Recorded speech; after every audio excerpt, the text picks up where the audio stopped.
Tarot कोई science नहीं है, टैरो कोई जादू नहीं है कि आप बस आए प्रॉब्लम और कोई छड़ी घुमाई और ठीक हो गई प्रॉब्लम। नहीं, टैरो एनर्जी है, एनर्जीज से कनेक्ट करता है। It is all about energies, और एनर्जीज कभी झूठ नहीं बोलती हैं। इंसान आपके मुंह पे कुछ भी बोले, लेकिन एनर्जीज कभी झूठ नहीं बोलेंगी। इसलिए tarot is all about energy. Wheel of Fortune दिखाता है चेंज, एक पॉजिटिव चेंज। हो सकता है आपकी जर्नी थोड़ी सी मुश्किल हो, वो चेंज वाली, आपको अडाप्ट करने में टाइम लगेगा, लेकिन जो हो रहा है वो आपके अच्छे के लिए हो रहा है। एम्प्रेस का कार्ड जब भी किसी की रीडिंग में आता है ना, वो दिखाता है कि अपने आप को प्यार करो, अपने आप को टाइम दो। ये टाइम आपके लिए ज़रूरी है। आप खुद को प्यार नहीं करोगे तो सामने वाले को कैसे प्यार दोगे आप?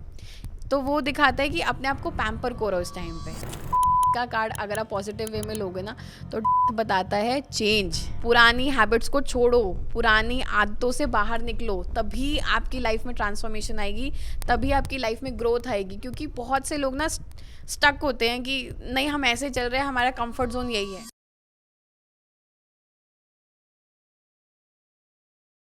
राधे राधे सिमरन जी। राधे राधे करण जी। कैसे हैं आप? बहुत बढ़िया है, आप बताइए। आज मैं आपसे जानना चाहता हूँ टैरो कार्ड्स के बारे में। बिल्कुल, थैंक यू सो मच ये अपॉर्चुनिटी देने के लिए। मैं कोशिश करूँगी आपके ज़्यादा से ज़्यादा सवालों के आंसर कर सकूँ। आप इतनी वीडियोस बनाते हैं, इतनी रेमेडीज़ देते हैं, इतनी आप नॉलेज शेयर करते हैं सब लोगों के साथ, इतना आपको प्यार मिलता है, इतनी फॉलोइंग है आपकी। सब लोग जानना चाहते हैं टैरो कार्ड्स कैसे काम करता है, उनको कैसे लाइफ में हेल्प कर सकता है, और इतने क्वेश्चंस है, इतने डाउट्स है लोगों के जो कमेंट्स में आते हैं। तो आज का ये जो पॉडकास्ट हमने शुरू किया है, पॉडकास्ट सीरीज़ है, ये इसीलिए है कि जो लोग इतने डाउट्स अपने मन में रख के बैठे हैं, इतने क्वेश्चंस हैं, जिन प्रॉब्लम से वो लोग जूझ रहे हैं, उनको उनके सवालों के जवाब मिले। Thank you. सबसे पहले तो आपने मेरे काम को इतना प्यार दिया, लोग इतना प्यार दे रहे हैं। मैं कोशिश करती हूँ ज़्यादा से ज़्यादा लोगों की हेल्प कर सकूँ, लेकिन हाँ, एक एक को अलग अलग आंसर करना उनकी प्रॉब्लम्स के लिए ह्यूमनली पॉसिबल नहीं है मेरे लिए भी, क्योंकि मैं भी कंसल्टेशंस में बिजी होती हूँ। बट इस सीरीज़ के लिए आपका बहुत बहुत थैंक यू। मैं कोशिश करूँगी कि ज़्यादा से ज़्यादा लोगों की हेल्प कर सकूँ, उनके आंसर्स दे सकूँ, और वो इससे अपना प्रॉब्लम सॉल्व कर सके। Thank you so much. मेरा सबसे पहला सवाल ये है, जो मेरा पर्सनल सवाल भी है जी। टैरो कार्ड्स एक्चुअल में है क्या? टैरो कार्ड रीडिंग एक्चुअल में होती क्या है? क्या ये कोई मैजिक है, साइंस है, या कोई कॉस्मिक एनर्जी कनेक्शन होता है जिससे आप लोगों की हेल्प करते हैं? जी, ये तो मुझे लगता है सबका ही सवाल है। बहुत से लोग जब मेरे पास आते हैं, वो कंसल्टेशन बुक तो कर लेते हैं, लेकिन उनको पता नहीं होता कि हाउ टैरो वर्क्स। टैरो ना बहुत सिंपल है, पहले तो इसको कोई कॉम्प्लिकेट करने की ज़रूरत नहीं है। टैरो कोई साइंस नहीं है, टैरो कोई जादू नहीं है कि आप बस आए प्रॉब्लम और कोई छड़ी घुमाई और ठीक हो गई प्रॉब्लम। नहीं, टैरो एनर्जी है, टैरो एक गाइड है। मतलब आप समझ लो कि टैरो में आपकी एनर्जी से कनेक्ट करते हैं ये कार्ड्स, और आपके मन में क्या चल रहा है, आप क्या सोच रहे हो, वो सब पता चल जाएगा। आपके पार्टनर, आपके फैमिली मेम्बर, आपका कोई भी फ्रेंड, किसी के बारे में भी आप जान सकते हो कि उनके मन में इस वक्त में क्या चल रहा है। वो चाहे आपसे मुंह पे झूठ बोल सकते हैं, लेकिन उनकी एनर्जी झूठ नहीं बोलेगी। हर किसी की अपनी एक एनर्जी होती है, हर इंसान अपनी एक एनर्जी लेके जाता है। जैसे आपने सुना भी होगा या आपने फील किया होगा कभी कि किसी से बात करते हो, या कोई इंसान जब रूम में होता है, उसके जाने के बाद आपको बहुत हैवी फील होता है, आपको लगता है कि ये दर्द हो गया। हाँ, बिल्कुल वो होता उसकी है। एनर्जी ही होती है एक्चुअल में। तो एनर्जीज से कनेक्ट करता है। It is all about energies, और एनर्जीज कभी झूठ नहीं बोलती हैं। इंसान आपके मुंह पे कुछ भी बोले, लेकिन एनर्जीज कभी झूठ नहीं बोलेंगी। इसलिए tarot is all about energy.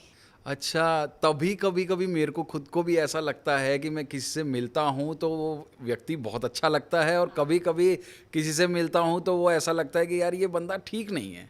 और आपको कभी कभी ये भी लगता होगा कि इस इंसान से मिलके ना बड़ा अच्छा लगा, मतलब बड़ा मोटिवेटेड फील करते हो, उसके आसपास रहने का आपका मन करता है हमेशा। उन लोगों की एनर्जी बहुत अच्छी होती है, बहुत पॉजिटिव हाई वाइब्स आते हैं। वाइब्रेशनल एनर्जीज होती हैं उनकी। हाँ।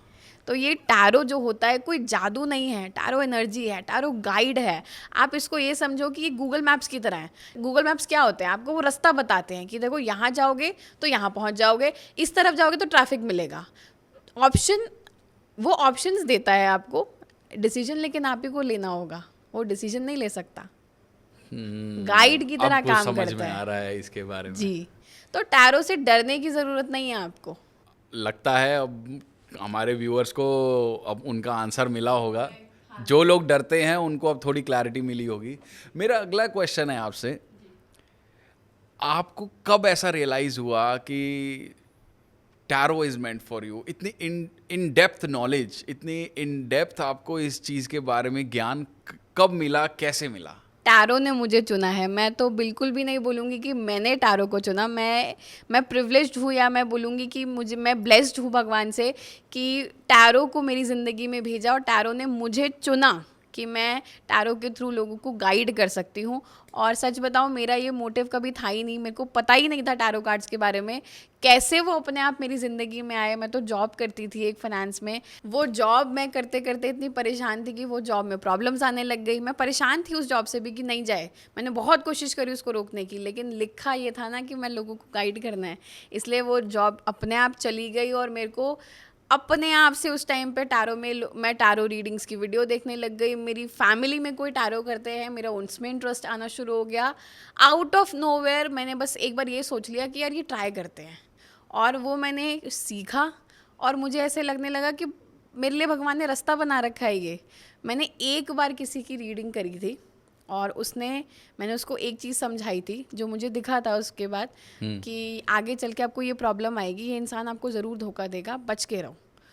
उसके बाद उसने 2 महीने बाद मुझे कांटेक्ट करके बोला कि आपने मेरी ज़िंदगी बचा ली। तभी से मुझे समझ में आ गया था कि मुझे इस रास्ते पे चलना है। टैरो से लोगों को गाइड करना है, लोगों की परेशानी को सॉल्व करना है, और एक मेंटर की तरह, एक गाइड की तरह उनके साथ रहना है। तो बस उसी मोमेंट से टैरो ने मेरी लाइफ में एंटर करा और मैंने उसका हाथ पकड़ लिया और बस मैं चलती रही उस रास्ते पे और लोगों को गाइड कर रही हूँ आज तक। बहुत अच्छी बात है, ये तो बहुत ही अच्छी बात है कि टैरो कार्ड्स ने आपको चुना है। जी, टैरो ही चुनता है आपको, मेरे हिसाब से तो आप नहीं चुन सकते।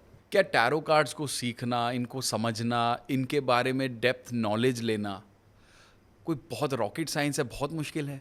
नहीं, टैरो सीखना कोई मुश्किल नहीं है। टैरो कार्ड्स को समझना इतना आसान है। बस टैरो आपसे एक चीज़ मांगता है, आप अपनी इंट्यूशन को ना फॉलो करो। इंट्यूशन सबके अंदर होती है, कोई ऐसा नहीं है इंसान जो ये बोले कि मेरे अंदर इंट्यूशन पावर नहीं है। इंट्यूशन पावर सबके अंदर है, बस फ़र्क ये पड़ता है कि आप अपनी इंट्यूशन की सुनते हो। कुछ लोगों को पता लग जाता है, कुछ लोगों की इंट्यूशन होती है लेकिन वो आंख बंद कर लेते हैं, उनको लगता है कि नहीं नहीं मुझे ये देखना ही नहीं है। वहाँ पे टैरो काम नहीं करेगा। आपको टैरो वो लोग कर सकते हैं जो अपनी इंट्यूशन की सुनते हैं। और सच बताऊँ, इंट्यूशन हर किसी के अंदर है। टैरो कोई भी सीख सकता है। बस टैरो सीखने के लिए आप ब्लैंक माइंड से बैठिए, एक अच्छा गुरु चाहिए। टैरो में 78 कार्ड्स होते हैं और हर कार्ड में एक इमेज है, एक पिक्चर है जो इतना क्लियरली आपको बताती है, जो आप सिर्फ हर इमेज का अपना एक मीनिंग है, आप उसको डिकोड करो और आपको वो हर सिचुएशन में हेल्प करेंगे। बस आपको अपनी इंट्यूशन को फॉलो करना है, रट्टा नहीं मारना। 78 कार्ड्स को रटना नहीं है, पॉसिबल ही नहीं है, आप कर ही नहीं सकते, क्योंकि बहुत डिफरेंट सिचुएशंस में आपको लोगों को गाइड करना होगा। बस आप अपनी इंट्यूशन को फॉलो करते जाओ, वो कार्ड्स आपका हाथ पकड़ के आपको बताते जाएंगे आंसर्स और आप सामने वाले को गाइड करते जाओगे। तो टैरो सीखना कोई रॉकेट साइंस नहीं है, बस आपको अपनी इंट्यूशन फॉलो करना है और चलते जाओ उस रास्ते पे। अगर हमारे व्यूअर्स में से कोई सीखना चाहे तो क्या आप सिखाएंगे? बिल्कुल, मैं तो ज़्यादा से ज़्यादा लोगों को सिखाना चाहती हूँ। मैं तो चाहती हूँ लोग गाइड करें, क्योंकि इस दुनिया में ऐसे बहुत से लोग हैं जिनको कोई गाइड करने वाला नहीं, जिनका कोई दोस्त नहीं है, जो बेचारे परेशान रहते हैं, उनको रास्ता ही नहीं पता होता करना क्या है। तो डेफिनेटली मैं सिखाना चाहूँगी और मैं सिखाती भी हूँ। मेरे प्रॉपर प्रोफेशनल कोर्स है जिसमें आप सीख सकते हो है, and within no time, like it will hardly take 4 to 5 weeks, और आप प्रोफेशनल टैरो रीडर बन सकते हैं और 4 से 5 हफ्ते के बाद आप रीडिंग स्टार्ट कर सकते हैं किसी की भी। तो जैसे आपने बताया कि टैरो कार्ड्स ने आपको चूज़ किया, जी, आपके 3 फेवरेट कार्ड्स कौन से हैं टैरो कार्ड्स में? मैं आपको अपने 3 फेवरेट कार्ड्स बताती हूँ स्टोरी के साथ। मेरा रियल लाइफ एग्जाम्पल है ये। सबसे पहला कार्ड है wheel of Fortune. Wheel of Fortune जब जब किसी की रीडिंग में आता है ना, सबसे पहले तो मैं अपने एग्जाम्पल से ही बताती हूँ। जब मैं टैरो रीडिंग सीख रही थी, जब मेरी जॉब छूटी, जब मैं टैरो रीडिंग में आई, मैंने स्टार्ट करा अपना करियर, मैं अपने आप, मेरे लिए ये कार्ड गिरता था। सीखते हुए क्लासेस में भी जब मैं कार्ड्स निकाल रही हूँ, ये व्हील ऑफ फॉर्चून गिरता था। मैं किसी की रीडिंग कर रही हूँ, उससे कनेक्ट करने से पहले व्हील ऑफ फॉर्चून गिरता था। व्हील ऑफ फॉर्चून दिखाता है चेंज, एक पॉजिटिव चेंज। हो सकता है आपकी जर्नी थोड़ी सी मुश्किल हो, वो चेंज वाली, आपको अडाप्ट करने में टाइम लगेगा, लेकिन जो हो रहा है वो आपके अच्छे के लिए हो रहा है। और उस टाइम पे मुझे नहीं पता था उसका मतलब, लेकिन मैंने अब समझ में आता है कि भगवान ने मेरे को मेरी जर्नी में कुछ और लिखा हुआ था। मैं जॉब कर रही थी और वो व्हील ऑफ फॉर्चून बार बार दिखा रहा था कि चेंज चेंज, कुछ और आ रहा है आपकी लाइफ में अच्छे के लिए, and I am very thankful. और इसलिए मेरा व्हील ऑफ फॉर्चून तो फेवरेट है, पर्सनल फेवरेट है। दूसरा है एम्प्रेस का कार्ड। एम्प्रेस का कार्ड जब भी किसी की रीडिंग में आता है ना, वो दिखाता है कि अपने आप को प्यार करो, अपने आप को टाइम दो। ये टाइम आपके लिए ज़रूरी है। आप खुद को प्यार नहीं करोगे तो सामने वाले को कैसे प्यार दोगे आप? तो वो दिखाता है कि अपने आप को पैम्पर करो इस टाइम पे।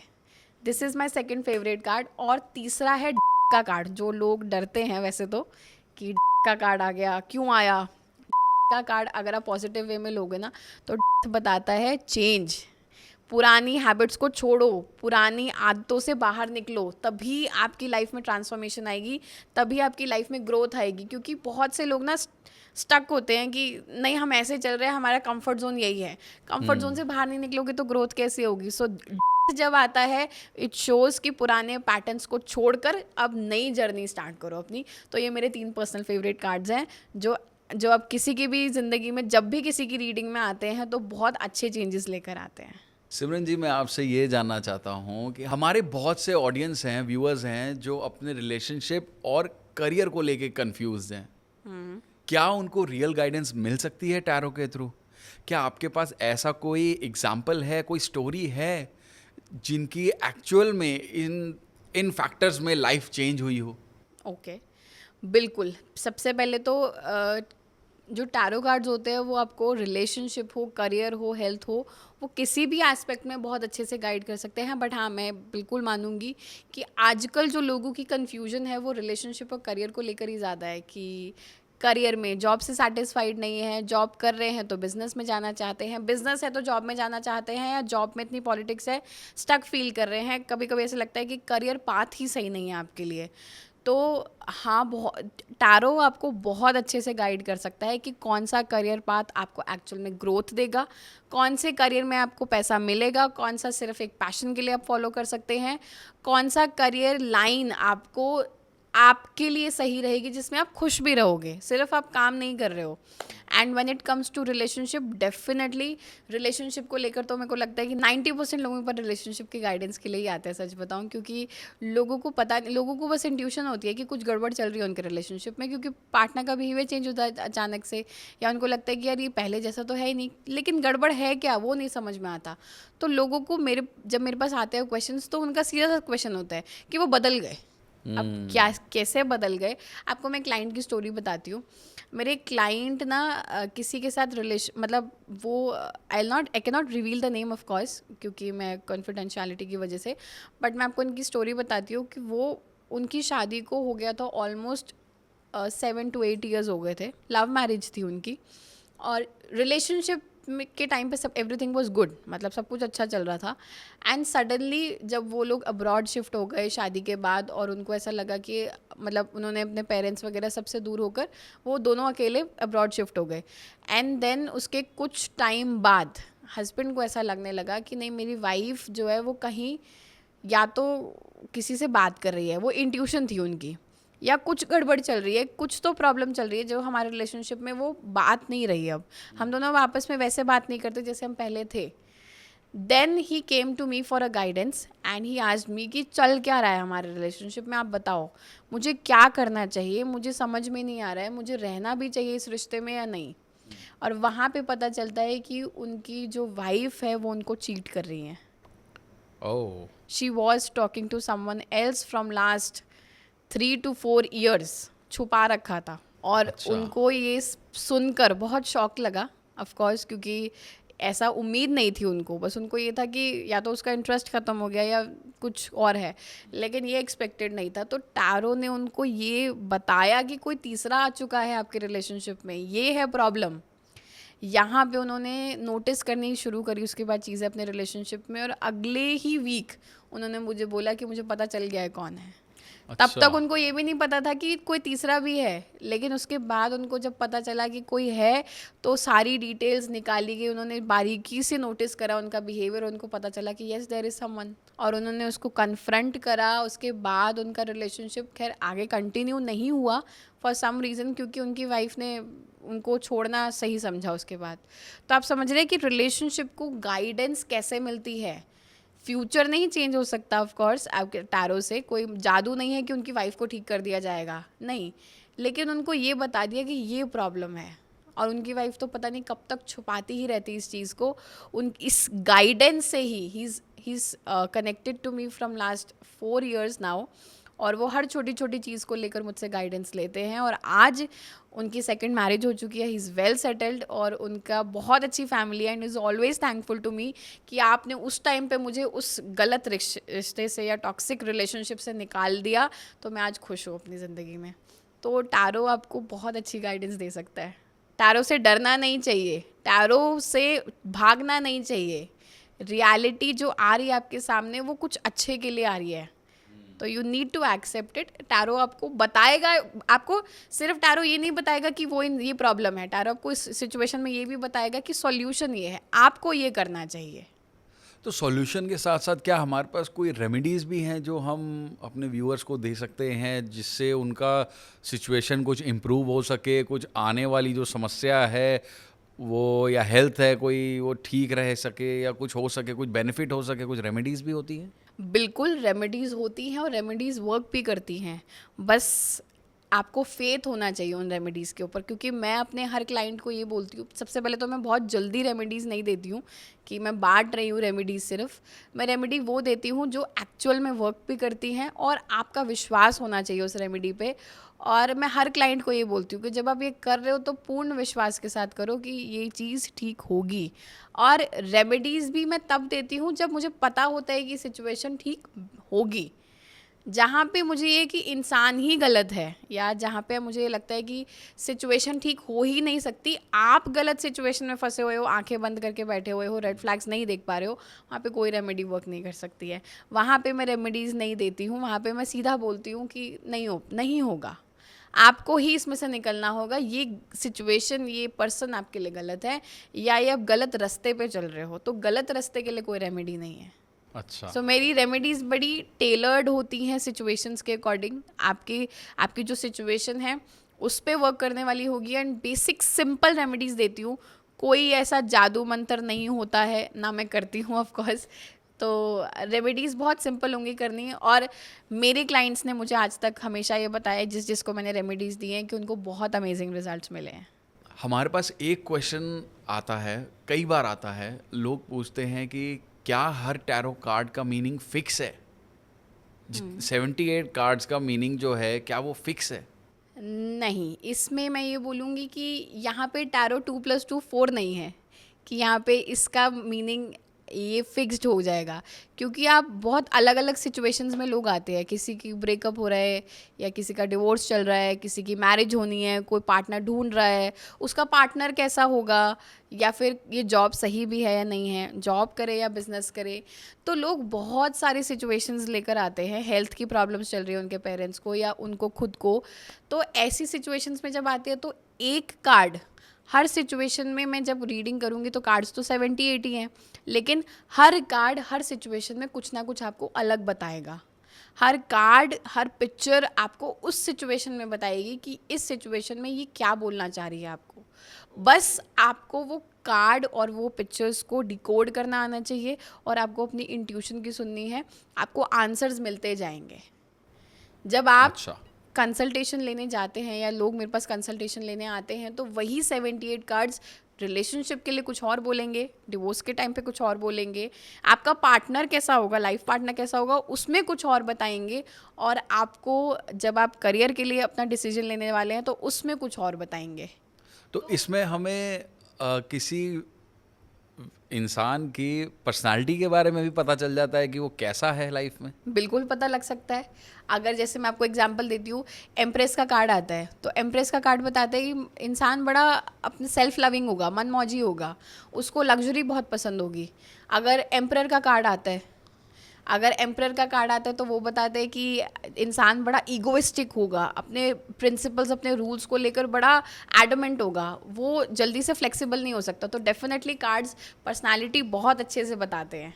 जेन्युइन टैरो रीडर को कैसे पहचाना जाए? बहुत से लोग ऐसे भी होते हैं जो लोगों के डर का गलत फ़ायदा उठा लेते हैं, उनसे पैसे ले लेते हैं नेसेसरी, कुछ भी उनको गाइड करते हैं। तो ऑथेंटिसिटी क्या है किसी टैरो कार्ड रीडर की? देखो, टैरो कार्ड रीडर्स तो बहुत सारे हैं। अगर आप इंस्टाग्राम को एक्सप्लोर करोगे तो आप टैरो लिखते ही आपके पास लिस्ट आ जाएगी लंबी सी टैरो रीडर्स की। लेकिन मैं ये मानती हूँ कि असली या सही tarot reader, genuine tarot reader वो है जो आपकी सिचुएशन, आपकी प्रॉब्लम का फ़ायदा ना उठाए पैसे कमाने के लिए, आपको सही टाइम पे गाइड करे कि ये आपके लिए सही नहीं है, ये आपके लिए सही है।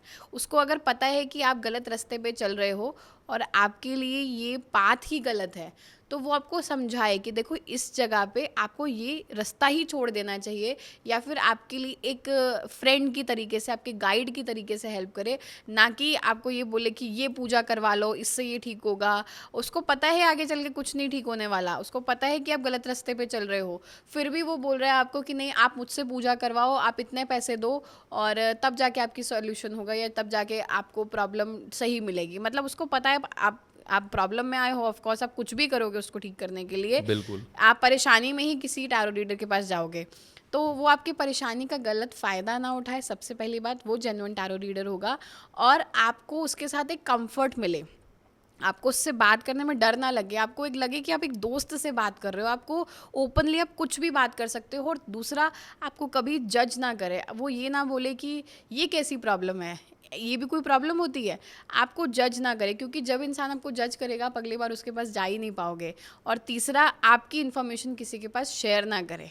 वो टैरो रीडर जेन्युइन होगा अगर ये 3 चीज़ें उसके अंदर हैं। मैं आपको बताती हूँ, मेरे पास बहुत से क्लाइंट्स ऐसे आते हैं जब वो सब जगह घूम कर आ चुके हैं, उनको वो मेरे पास आके खुद बताते हैं। और स्पेशली जो लोग अब्रॉड में हैं, लोगों को लगता है कि इनके पास तो बहुत पैसा है, इनको तो बस कैसे भी लूट लो, वो लोग मुझे बताते हैं कि इस पंडित ने या इस टैरो रीडर ने हमसे स्पेल के इतने पैसे ले लिए, लाखों रुपए उनके खर्च करवा लिए और उसके बाद उनका फ़ोन उठाना बंद कर दिया। तो ये गलत है, ये गलत है, क्योंकि मुझे दिख रहा होता है कि आगे चल के वो गलत इंसान के साथ है, कैसे सब कुछ ठीक हो जाएगा, आप इंसान को नहीं बदल सकते हो। तो सही जगह पे आपको बस ये बता दे, एक सच्चे दोस्त की तरह, कि ये इंसान तुम्हारे लिए गलत है, इसके साथ रहना तुम्हारे लिए ठीक नहीं है, अपने इमोशंस को कंट्रोल करो और यहाँ से निकल लो, या ये करियर पाथ ही तुम्हारे लिए गलत है।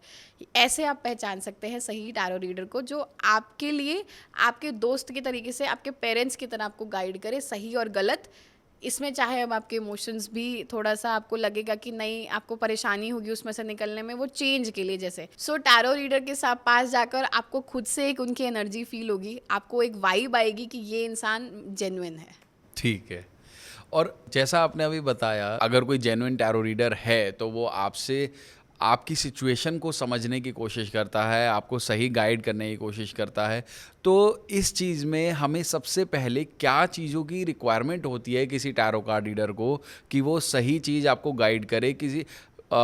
हमारे व्यूअर्स जानना चाहते हैं कि आपको क्या इन्फॉर्मेशन चाहिए होती है किसी की रीडिंग करने के लिए? मेरे को बहुत बेसिक सी इन्फॉर्मेशन चाहिए होती है किसी की भी एनर्जी से कनेक्ट करने के लिए। सबसे पहले आपका नाम और date of birth. Date of birth बहुत केसेस में नहीं भी अवेलेबल होती है, क्योंकि पहले के लोगों को नहीं पता होता था उनकी डेट ऑफ बर्थ। तो सिर्फ नाम से या पिक्चर देखकर भी आपकी एनर्जी से कनेक्ट करा जा सकता है, और वो कनेक्ट करते ही कार्ड्स आपकी एनर्जी के साथ अलाइन हो जाते हैं और आपके लिए आंसर्स देना शुरू कर देते हैं। अच्छा। तो मुझे सिर्फ नाम, date of birth is enough, मतलब बहुत बेसिक डिटेल्स चाहिए होती है आपकी। तो इसी तरीके से कोई बिगनर भी सीख सकता है इसको, टैरो कार्ड्स को, अगर सीखना चाहे? बिल्कुल, कोई भी बिगिनर सीख सकता है। बस आपके मन में सीखने की अगर इच्छा है टैरो को, और आप जेन्युइनली लोगों की हेल्प करना चाहते हैं, उनको उनकी प्रॉब्लम्स का गलत फ़ायदा नहीं उठाना चाहते, तो definitely tarot is going to help you build your career in this. और आप एक प्रोफेशनल टैरो रीडर बन के लोगों की हेल्प भी कर सकते हैं। और आप देखना, जब आप जेन्युइनली लोगों की हेल्प करोगे ना, तो अपने आप आपको ग्रोथ मिलेगी उसमें। हमारे व्यूअर्स ये जानना चाहते हैं कि ये 78 कार्ड्स, इतना मोटा डेक होता है, इनको आप मेमोराइज कैसे करते हो? ये हर सिचुएशन में अलग प्रिडिक्शन, अलग स्टोरी, हर तरीके से अलग डिस्क्रिप्शन देते हैं। इनको समझे कैसे, सीखेंगे कैसे? ये सवाल बहुत से लोगों का आता है, स्पेशली जो लोग टैरो रीडिंग सीखना चाहते हैं उनके मन में तो सबसे पहले ये डर आ जाता है, इतने सारे कार्ड्स रट्टा कैसे मारेंगे, हम स्कूल में नहीं पढ़ पाते थे। तो देखो, पहली बात तो 78 कार्ड्स को ना डिवाइड कर रखा है दो पार्ट्स में, मेजर अरकाना, माइनर अरकाना। उसके बाद माइनर अरकाना को भी 4 पार्ट्स में डिवाइड कर रखा है, कप्स, वॉन्ड्स, पेंटिकल्स और स्पोर्ट्स। इन सब के अलग अलग मीनिंग्स है और मीनिंग्स को आपको रटना नहीं होता। इसमें पिक्चर्स बनी हुई है और पिक्चर्स में छोटे छोटे सिम्बल्स हैं जिनका आपको अपनी ही स्टोरी बता रहा है वो हर एक सिंबल। जब भी आप किसी सिचुएशन में उसको आप कार्ड्स को खोलेंगे ना, हर सिंबल से आप कनेक्ट करेंगे और अपना ही उसमें मीनिंग निकल के आएगा और आपको आंसर उसमें पता चल जाएगा। तो आपको रटना नहीं है, आपको सिर्फ वो पिक्चर्स देखनी है जो उसमें बनी हुई हैं और वो पिक्चर्स अपने आप में पूरी स्टोरी बता देती हैं आपको। अगर आप कोई कार्ड्स कैरी कर रहे हैं अभी, तो आप हमें, हमारे व्यूअर्स को दिखा सकते हैं? डेफिनेटली मैं आपको कार्ड्स दिखाती हूँ और उसमें मीनिंग्स भी बताती हूँ आपको। और हम वो 3 आपके फेवरेट कार्ड्स भी देखना चाहेंगे जो आपको सबसे ज़्यादा पसंद है। तो देखो, ये है पूरा डेक मेरा 78 कार्ड्स का और इस डेक में आपको बहुत सी इमेजेस मिलेंगी। हर कार्ड अपनी एक इमेज होल्ड कर रहा है और हर कार्ड में अपनी एक स्टोरी है। जैसे रैंडमली मैं कोई कार्ड निकालती हूँ, आप बताइए कौन सा कार्ड निकालूँ मैं? बस यही वाला दिखाइए आप, ये वाला? हाँ। बहुत इजी है इस कार्ड को समझना। आप देखोगे इसमें इंसान जो है वो उल्टा लटका हुआ है, वो सोच रहा है बहुत ज़्यादा, उसकी ओवर थिंकिंग वाला वो पार्ट दिख रहा है। उसके दिमाग के आसपास इतना सब कुछ चल रहा है, ये दिख रहा है उसके दिमाग में कितनी खिचड़ी पकी हुई है। और वो उल्टा लटका हुआ है क्योंकि वो इसको लग रहा है कि मैं कहीं पे फंसा हुआ हूँ, किसी सिचुएशन में स्टक फील कर रहा है। तो ये अच्छा। कार्ड्स को समझना इतना आसान है कि आपको बस सीधा होना है, आपको अपना नज़रिया बदलने की ज़रूरत है और आपकी सिचुएशन ठीक हो जाएगी। तो ये कार्ड्स में ऐसी इमेजेस बनी हुई है कि आपको उस सिचुएशन में क्या बता रहा है वो अपने आप आपकी स्टोरी पता लग जाएगी। और आपका जो फेवरेट कार्ड था, व्हील ऑफ फॉर्च्यून? ये है व्हील ऑफ फॉर्च्यून और ये मेरे लिए सबसे ज़्यादा आया जब मैंने टैरो सीखना शुरू किया था, क्योंकि तब एक्चुअल में मेरी लाइफ में चेंज आ रहा था, मैं टैरो की तरफ आगे बढ़ रही थी। आप देखेंगे टैरो कार्ड में ये व्हील बना हुआ है और ये 4 एंजल्स बने हुए हैं कोने पे। It is like they are writing your destiny, आपकी किस्मत लिखी जा रही है, आपकी लाइफ में बहुत मेजर चेंज आ रहा है। और ये कर्मा का भी कार्ड होता है, मतलब आप इस टाइम पे आपको अपने कर्मा पे बहुत ज़्यादा ध्यान देने की ज़रूरत है। जो भी आप कर रहे हैं किसी के साथ गलत मत करिए, because it is going to come back. तो ये कार्ड अपने आप बहुत सी चीज़ें बता रहा होता है कि आपके लिए बहुत कुछ अच्छा लिखा जा रहा है। जो हो रहा है चेंज उसको एक्सेप्ट कर लो, क्योंकि जो लिखा जा रहा है ना वो आपके लिए अच्छा है। अभी नहीं समझ में आएगा, लेकिन over a period of time आप थैंक यू बोलोगे भगवान को कि ठीक है आपने ये करा, मैं बहुत ज़्यादा थैंक यू। जैसे मैंने आपको अपनी स्टोरी बताई थी एक क्लाइंट की कि उसकी लाइफ में आज वो सेकंड मैरिज में सेटल्ड है। फर्स्ट मैरिज क्यों नहीं वर्क करी? इसलिए नहीं वर्क करी क्योंकि सेकंड पार्टनर ने आना था। तो wheel of Fortune is my favourite card, one of the favourite, जो मुझे लगता है कि जब किसी की लाइफ में आता है तो बहुत मेजर चेंजेस लेकर आता है। तो इस तरीके से आपको 78 कार्ड्स पता भी नहीं चलेंगे। जब आप उन इमेजेस को ध्यान से देखोगे, डिकोड करना सीख लोगे ना, आपको लर्न नहीं करना पड़ेगा एंड विद इन 5 वीक्स ये 78 कार्ड से आप प्रोफेशनली टैरो रीडिंग शुरू कर देंगे। तो बिगनर्स के लिए कोई स्पेशल डेक लेना होता है टैरो कार्ड्स का, कोई, या सबका सेम ही होता है? हाँ, बिगिनर्स के लिए मैं बोलूँगी जब शुरुआत करते हो ना तो ये राइडर वेट डेक है, इसी से शुरुआत करनी चाहिए, क्योंकि इसमें इमेजेस इतनी सिंपल होती हैं कि आपको उनको डिकोड करना, एक एक इमेज का मीनिंग जानना, इस कलर का क्या मीनिंग है, इस टाइम पे अगर वो इंसान कुछ कर रहा है, आगे बढ़ रहा है, उसका क्या मीनिंग है। इसमें बहुत सिंपल इमेजेस होती हैं जिससे आप गाइड कर सकते हो। तो शुरुआत बिगनर्स को तो राइडर वेट से करनी चाहिए। डेक तो बहुत सारे आते हैं और हर इमेज बहुत अलग अलग होती है, लेकिन सिंपल से शुरू करोगे तो आपके लिए इजी होगा इस जर्नी में आगे बढ़ना और आपका इंटरेस्ट बना रहे, इसलिए आप राइडर वेट को ही चुनना। आपने तो बहुत से स्टूडेंट्स को गाइड किया होगा, बहुत से स्टूडेंट्स को ट्रेन किया होगा। सबसे कॉमन मिस्टेक्स क्या होती हैं जो स्टूडेंट्स करते हैं जनरली? टैरो सीखने के बाद बिल्कुल जो एक मिस्टेक जो मैं लोगों को वैसे तो गाइड करती हूँ कि नहीं करनी चाहिए, बट मुझे पता है वो लोग कर लेते हैं, वो ये है कि आप किसी भी क्लाइंट से जब आप इमोशनली पर्सनल लेवल पे कनेक्ट हो जाते हो तो मुझे ऐसा लगता है कि आपकी एनर्जी ना बहुत बायस्ड हो जाती है, क्योंकि आपका एक पर्सनल कनेक्शन बनता है किसी से भी। जैसे आप अपने पेरेंट्स के लिए आप रीडिंग करेंगे तो आपको मन में ये रहेगा कि अच्छा है सब कुछ, बुरा कुछ ना है। आप अपने लिए करेंगे तो आपको लगेगा सिर्फ अच्छा ही चलता रहे। ऐसे ही जब आप किसी क्लाइंट से पर्सनल रिलेशनशिप बना लेते हैं ना, आप उससे इमोशनली कनेक्ट हो जाते हैं, तब आपकी रीडिंग्स उनके लिए भी थोड़ी सी बायस्ड हो जाती हैं। क्लाइंट के साथ आपको बायस नहीं होना है, आपको अपना प्रोफेशनल रिलेशनशिप मेंटेन करके रखना है। और जो मुझे लगता है कि जनरली जो स्टूडेंट्स हैं शुरुआती दौर में किसी भी क्लाइंट से ना इमोशनली कनेक्ट होकर, तो रीडिंग्स उनकी थोड़ी सी डिविएट हो जाती है या आंसर्स उतनी एक्यूरेसी से नहीं आते हैं। इसलिए आपको जब भी टैरो रीडिंग करनी है उस टाइम पे आपको ये ध्यान रखना है कि आपका उसके साथ इमोशनल कनेक्शन ना हो, या आपके मन में ये ना रहे उस टाइम पे रीडिंग करते हुए कि अच्छे अच्छे आना चाहिए सब कुछ, वो बेचारा परेशान है। नहीं, अगर गलत भी आएगा, अगर ख़राब भी आ रहा है, तो आप उसमें उसको गाइड करो कि आप गलत रास्ते पे हो। आप ये मत करो कि अच्छा ही आए, वहाँ पे आपकी एनर्जीज या आप वहाँ पे आपकी रीडिंग्स थोड़ी सी डिविएट हो जाएंगी, या आप कह लो कि आंसर्स एक्यूरेट नहीं आएंगे, सही आंसर्स नहीं मिलेंगे आपको। ये कॉमन मिस्टेक है। क्या हम अपने लिए खुद के लिए भी रीडिंग कर सकते हैं? नहीं करनी चाहिए। वैसे कुछ टैरो रीडर्स कर लेते हैं, बट मैं पर्सनली अपने लिए कभी टैरो रीडिंग नहीं करती हूँ। मैं किसी और से करवाती हूँ, या मुझे आंसर्स लेने होते हैं तो मैं किसी और से पूछती हूँ। क्योंकि आप जब खुद के लिए, अगेन डॉक्टर जब भी अपने बच्चे के लिए, पहले बात तो अपना इलाज खुद नहीं कर सकता डॉक्टर, तो आप डॉक्टर ही हो एक तरीके से। आप फिजिकली हील नहीं कर रहे हो, आप लोगों को मेंटली और इमोशनली हील कर रहे हो। आप लोगों के लिए एक डॉक्टर की तरीके से ही हो। तो आप अपना इलाज डॉक्टर कभी नहीं कर सकता, और डॉक्टर को मना करा जाता है कि अपनी फैमिली मेम्बर्स का भी इलाज नहीं करना, क्योंकि डॉक्टर अपनी फैमिली मेम्बर्स को लेकर इमोशनल होता है। उसको पता होता है कि मैं यहाँ पे मेरे हाथ कांप जाएंगे या मैं नहीं कर पाऊँगा। तो इसलिए अपनी टैरो रीडिंग्स भी नहीं करनी चाहिए कभी भी, और अपनी फैमिली मेम्बर्स जिनके साथ आप बहुत कनेक्टेड हो, बहुत क्लोजली कनेक्टेड हो, उनके साथ, उनके लिए भी नहीं करनी चाहिए। वहाँ पे आपकी रीडिंग्स की एक्यूरेसी नहीं आएगी और आंसर्स भी ठीक नहीं मिलेंगे, आपको गाइडेंस ठीक नहीं मिलेगी। क्या टैरो कार्ड रीडिंग को एक प्रोफेशनल करियर की तरीके से परस्यू किया जा सकता है, एक फुल टाइम बिजनेस की तरीके से, या एक लाइवलीहुड अर्न किया जा सकता है टैरो कार्ड रीडिंग से? बिल्कुल, tarot card reading is a full fledged work, full fledged career, जिसमें आप अपना पूरा एक प्रॉपर करियर इस्टेब्लिश कर सकते हो, उसको आगे ग्रो कर सकते हो, और आपकी ग्रोथ इसमें देयर इज़ नो लिमिट। मतलब आप, क्योंकि आजकल के टाइम में वेर आई फील कि लोगों के लिए कोई गाइड करने के, जेन्युइनली कोई गाइड करने के लिए नहीं है। आपकी सिचुएशन का या आपकी प्रॉब्लम का लोग फ़ायदा उठाने वाले तो बहुत हैं, लेकिन जेन्युइनली गाइड करने वाले लोग बहुत कम हैं। तो अगर आप इसको एक फुल फ्लेजेड करियर की तरीके से लेते हो, तो डेफिनेटली ये एक 9 to 5 जॉब से भी बढ़कर है। आप इसमें इतना बिजी रह सकते हो, एंड येस आप इससे कमा भी सकते हो, और इसमें भी कोई लिमिट नहीं है। तो डेफिनेटली ये करियर भी है, और इसमें ग्रोथ का कोई लिमिट नहीं है।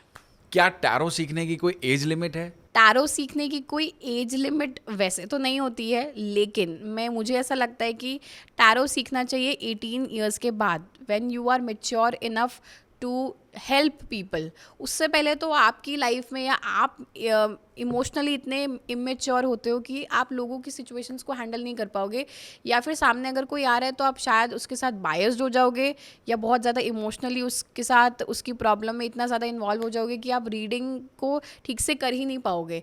तो जब आपको लगता है कि आपका माइंड इतना स्टेबल है कि सामने वाला अगर आपके पास कोई प्रॉब्लम लेकर आ रहा है, आप उसको मैच्योरिटी से, बिना बायस्ड हुए, बिना जज करे किसी की हेल्प कर सकते हो, that is the right age. तो विच आई फाइंड इज़ 18 के बाद आपका स्कूलिंग ख़त्म हो जाती है, आप एक एडल्टहुड में आ जाते हो, और आपका थोड़ा सा सोचने समझने का तरीका जो है वो थोड़ा सा माइंडसेट अलग हो जाता है। तो 18th is the right as जब आप टैरो रीडिंग सीख सकते हो और लोगों को हेल्प कर सकते हो।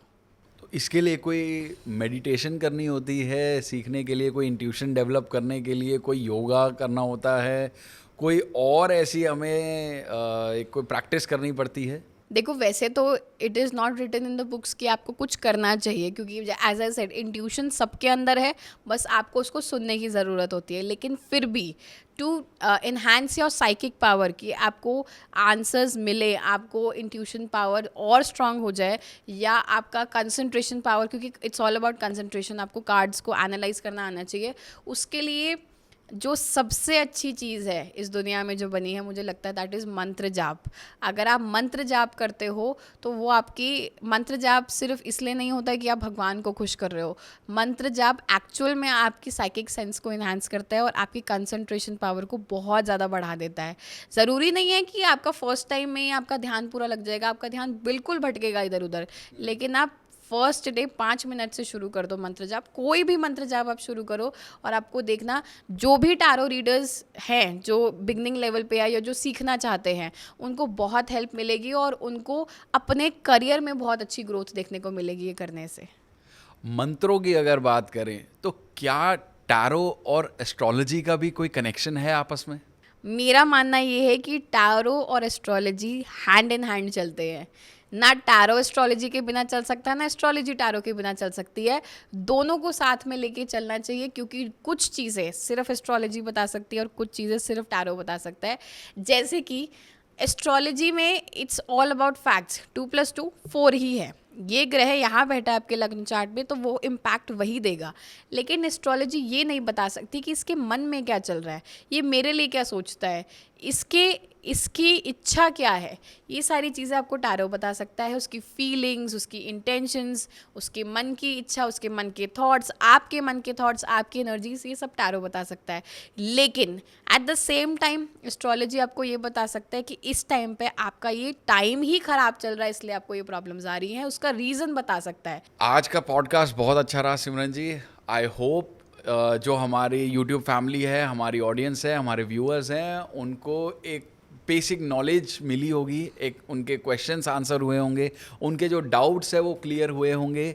और आगे के पॉडकास्ट सीरीज़ को देखने के लिए और नॉलेज लेने के लिए इस चैनल को सब्सक्राइब कर लीजिए, फॉलो कर लीजिए। बहुत जल्द हम एक और नेक्स्ट सीरीज़ लेकर आएंगे पॉडकास्ट की, जिसमें आपको और बहुत सारी नॉलेज मिलेगी और बहुत सारा ज्ञान मिलेगा। अगर आपके मन में कोई भी क्वेश्चंस हैं, कोई भी डाउट्स है, किसी चीज़ के बारे में आप और डिस्कशन चाहते हैं, मैम से आंसर चाहते हैं, तो आप ज़रूर कमेंट्स में लिखिएगा, उसके ऊपर ज़रूर डिस्कशन होगा। राधे राधे।